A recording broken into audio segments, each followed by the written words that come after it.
जय श्री राम।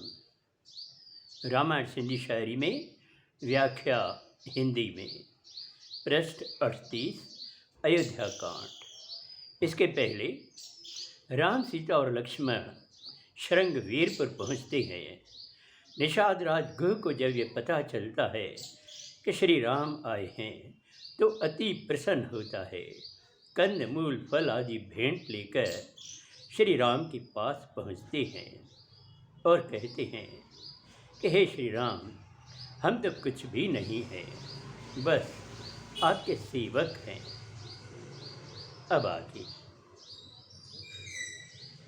नाथ नगर में चरण घुमायो, इन सेवक जो मानव दायो।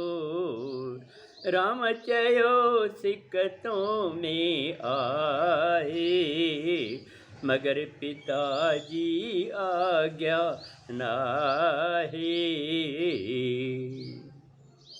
निषाद राज गुह ने कहा कि हे प्रभु, हमारे नगर में पधारिए, अपने चरण घुमाइए और इस सेवक का मान बढ़ाइए। राम ने कहा कि हे निषाद राज, तुम में अति प्रेम है, मैं समझता हूँ, मगर पिताजी की आज्ञा नहीं है। 14 वरहत बन रही, वेश मुनि जो धार। नगर न घिरणो आबधी, गुह खे पीड़ अपार। जब उन्होंने जाना कि राम को 14 वर्ष तक वन में रहना है और वेश मुनि का धारण करके रहना है और उसे किसी नगर में नहीं जाना है, तो यह सुनकर निषाद राज गुह को बहुत पीड़ा होती है। पुगह हिकड़ी जाय सुझाई, वण अशोक लहराय बधाई।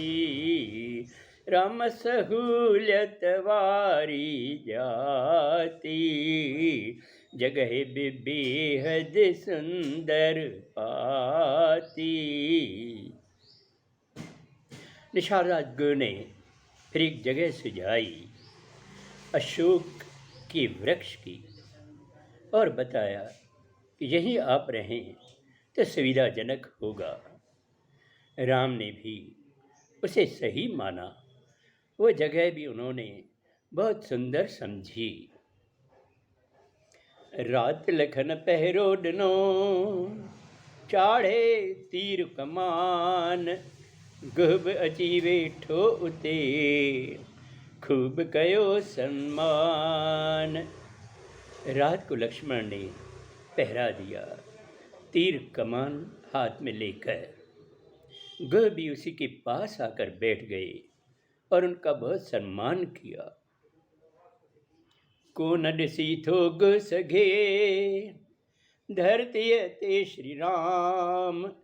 ऐ सीता माता दिसी, कौन अचे आराम।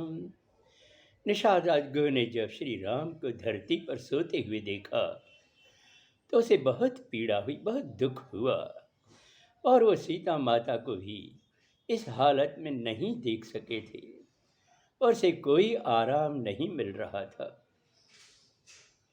सुमंत रखे पिण दुख हो भारी, गाले सुभुअ जो न विचारी। राम अज्ञाहत जोड़े आयो, राजा जो पोकम बुधायो। वजीर सुमंत्र भी बड़ा दुख महसूस कर रहा था और उन्होंने वो बात मन में विचारी जो राजा दशरथ ने उसे कही थी, और यह सोचकर राम के आगे हाथ जोड़कर खड़े हो गए और राजा का हुक्म बताने लगे। अब आगे अगले सोमवार को। जय श्री राम।